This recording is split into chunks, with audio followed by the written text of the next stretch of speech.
Hi and welcome to the book reading Orgasmic Blueprint, tools for pleasure, desire and consent for individuals, couples and intimacy professionals.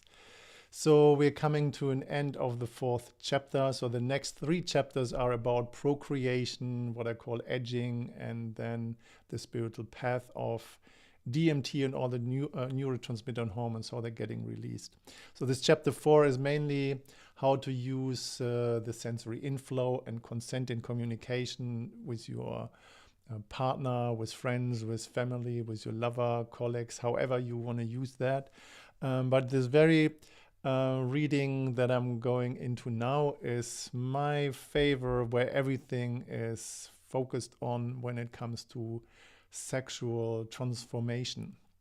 So the spiritual path of tantric sexuality, if you want to say so. So this is the reading about procreation that will be followed by the reading of relaxed arousal and expansion being on the edge, and then the neurotransmitter and hormone pathway, how it's all being released and functioning in the nervous system. It's a short reading. It will be followed directly by the second one of edging, and then a longer one to finish this chapter 4. And then we go straight into the professional dynamics in chapter 5.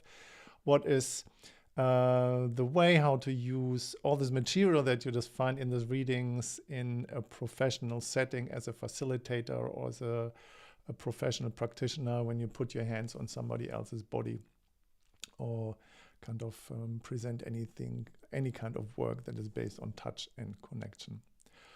All right, let's get started. Jump in the procreation chapter. Goal-driven sexual agenda. Once you realize that the road is the goal and that you are always on the road, not to reach the goal, but to enjoy its beauty and its wisdom, life chases to be a task and becomes natural and simple in itself, an ecstasy. That's a quote from Sri Nisargadatta Maharaji. The hormone cocktail of reproductive-oriented sex.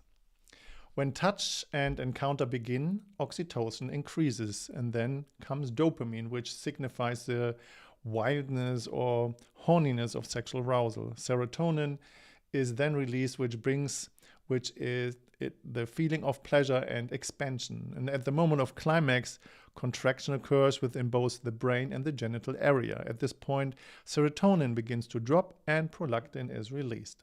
This is the hormone responsibility for the sleepy feeling after orgasm or climax. Post-orgasm, all these hormones drop and stop being released, which creates new neurological shifts in stages as the oxytocin responsible for connection and intimacy shuts off. When people have goal-driven sex life, they experience a constant imbalance of the release of hormones like oxytocin, dopamine, serotonin, and prolactin. And the hangover effect caused by the drop in these hormones levels can last between 2 hours and up to 7 days. Some people say 21 days, but I'm not sure. I'm not a scientist.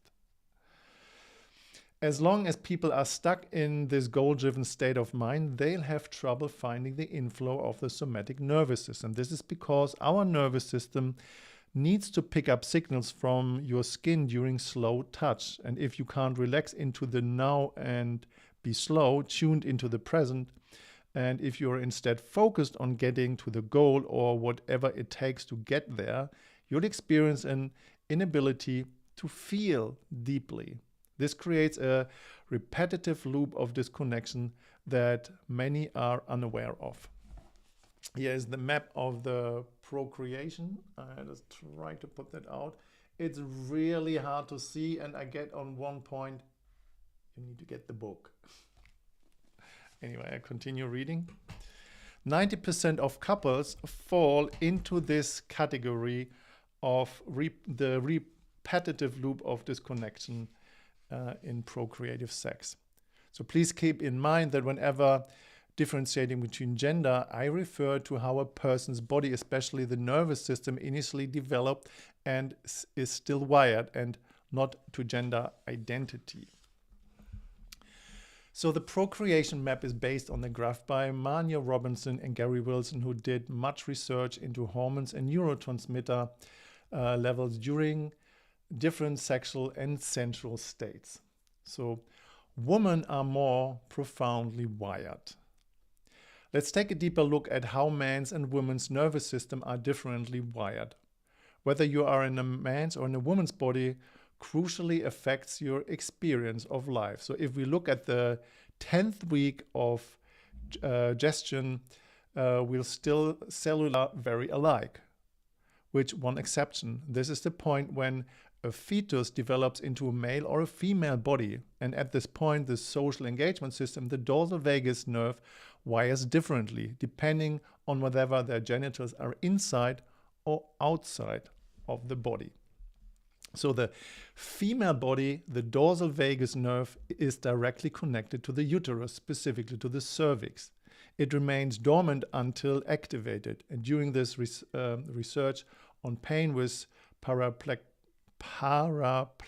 women, neuroscientist Barry R.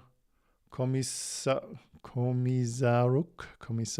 this is hard to pronounce, forgive me, and his colleagues used functional magnetic resonance imaging, fMRI, to determine how genital sensation was signaled to the brain in women without an intact spinal cord.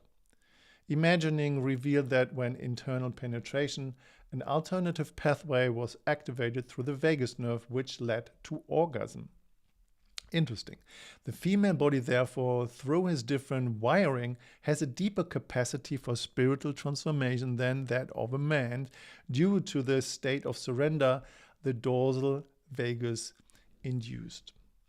In relation to intercourse and penis cervical touch, due to vagus nerve wiring, it's much more vulnerable and dangerous to be in a female than in a male body. And for this reason, the uterus is much more finely tuned. And this fine tuning detects cues as to whatever the person you want to have intercourse with is safe or not.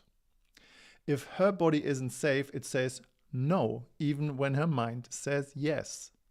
If the body says no, the experience will not be optimal. It sucks. When it comes to sexual encounter, it is crucially important for women and to feel connected and safe in order to have the capacity of being open and receptive. During intercourse, a woman's body is extremely vulnerable because neurologically her body is in a place of immobilization where any danger or threat would put her at risk. On the other hand, most men are sexually wired such as their sexual encounters are driven by the urge to spread their sperm and fertilize as widely as possible, which is exactly what the procreative peak orgasm is about. Men are hardwired at the cellular level to get the job done as soon as possible, which is actually on a worldwide average about 7.5 minutes. I think it's more 6.5 or drops even more.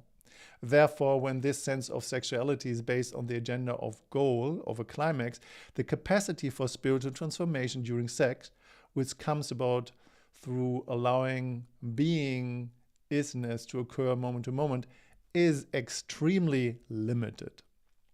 Of course, some men have more stamina than others, but the goal of climax is programmed at the cognitive level through, for example, porn, social conditioning, and past experiences. So when a man's sexuality is based on seeing pleasure as foreplay with the purpose of getting turned on enough to have sex, which leads to the goal of climax as soon as possible, deeper connection or transformation isn't possible. In his research, Gary Wilson talks of the release of an enzyme called delta phos-B that programs the reward center into a pathway of sexual habits that runs like a highway, so that once established, sex starts without arousal and ends with a climax. And it's fast. Specifically because A woman's body is neurologically wired for infinite expansion and multi-orgasmic realization. If anyone touches her sensually or sexually with the agenda of this orgasm goal, it will be neurologically a completely different and limited experience.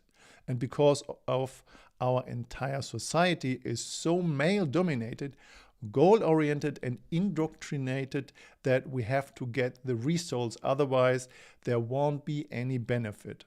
Women too are conditioned by society in the same way to aim for climax and peak orgasm. Have you heard about relaxed arousal? Relaxed arousal is the blissful state that's possible to us all when we slow down, stop performing, and focus on our body sensation as we touch another person. So everything becomes play. And when we think of foreplay, we presume that the main thing comes later. It doesn't have to be like this. So when we initiate touch with a curious, non-goal-driven attitude, we can reach an orgasmic state in which we experience high level of arousal and pleasure without climax. So what's going on inside our bodies during relaxed arousal?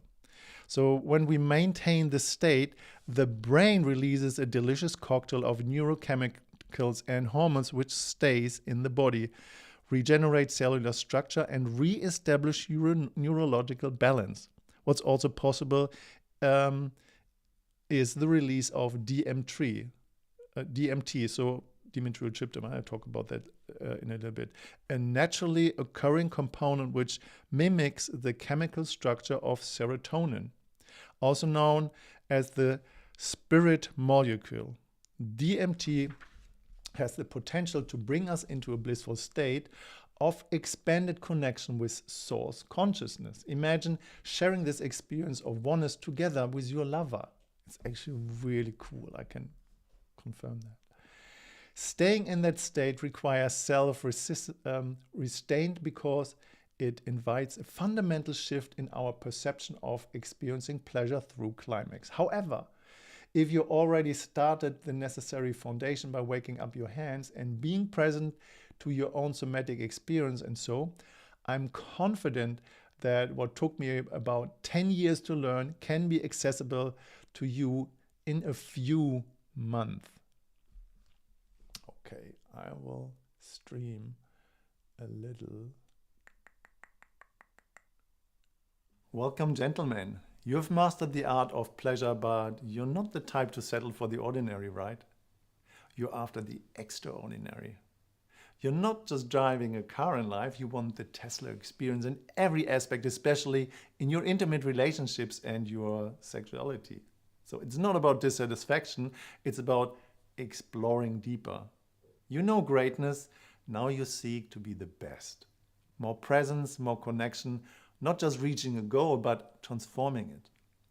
Perhaps you have heard about Tantra and feel intrigued by its promises, but what does it truly offer?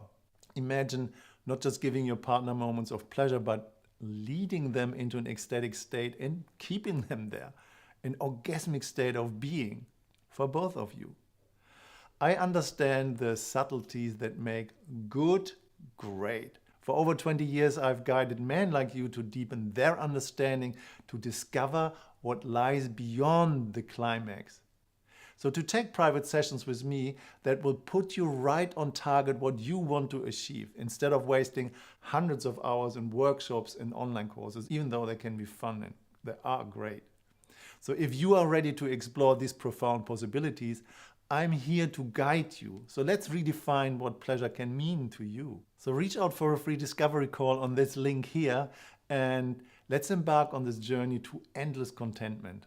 Your extraordinary is waiting. See you on the call.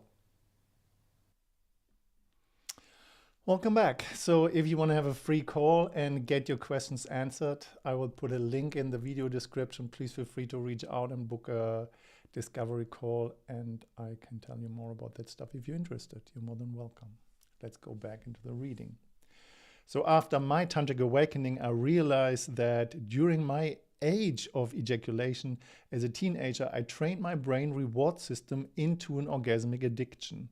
And I was so hooked back then that I made sure I got my shot as quickly and often as possible. Infused by porn and other teenage friends' opinions, my understanding about sex was very limited to the agenda of climaxing, and I often suffered a post-orgasmic hangover due to the release of prolactin, and remedied this low feelings by masturbating again and again and again to keep my system filled with my drug of choice. And I guess many men can relate to that.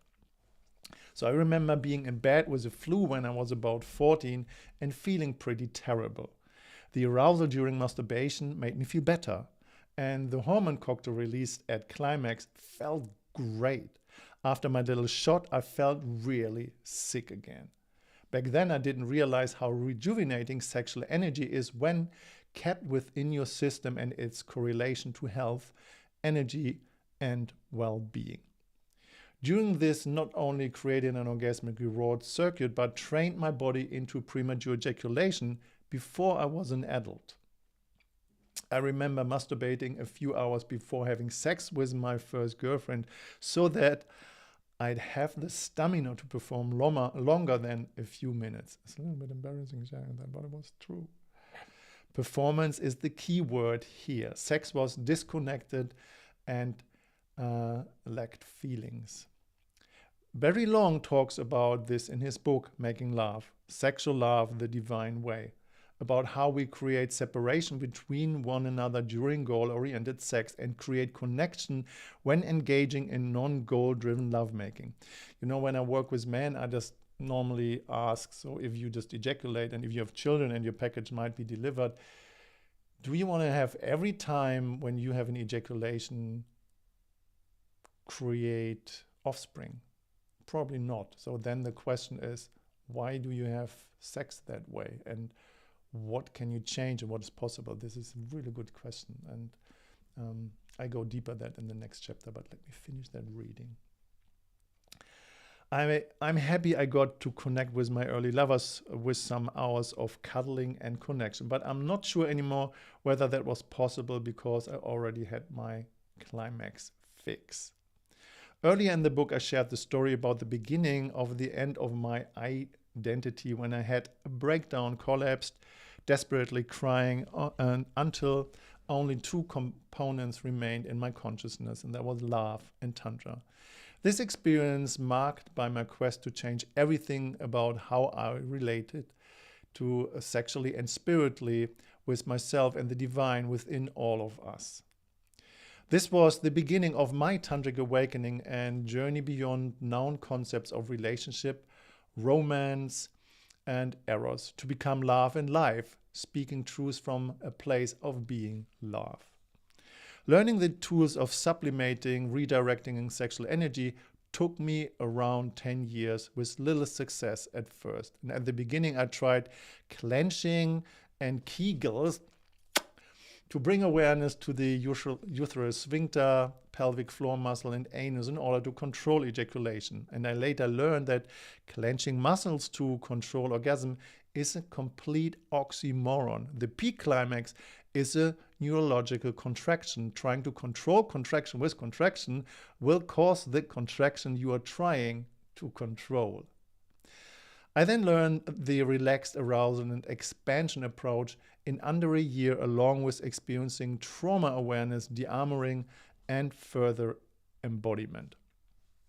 Contraction of muscle is a neurological response to avoid feelings.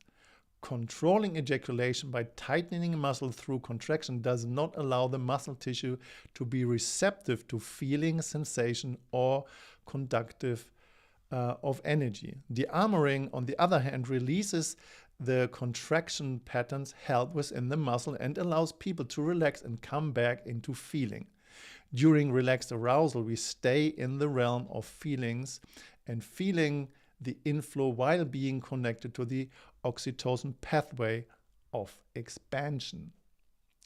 I'm sharing this because I believe if I'd known all this and embodied the direct route as a teenager, life could have been easier and transformative earlier. That doesn't mean anybody's ever too old, but if I could have started earlier, I definitely would have done that because that path is absolutely worth doing it. it would have been like striking gold in personal development. I see so much repetition of what I went through and worse these days. Jews are hooked and conditioned into procreative climaxing even before they kissed someone.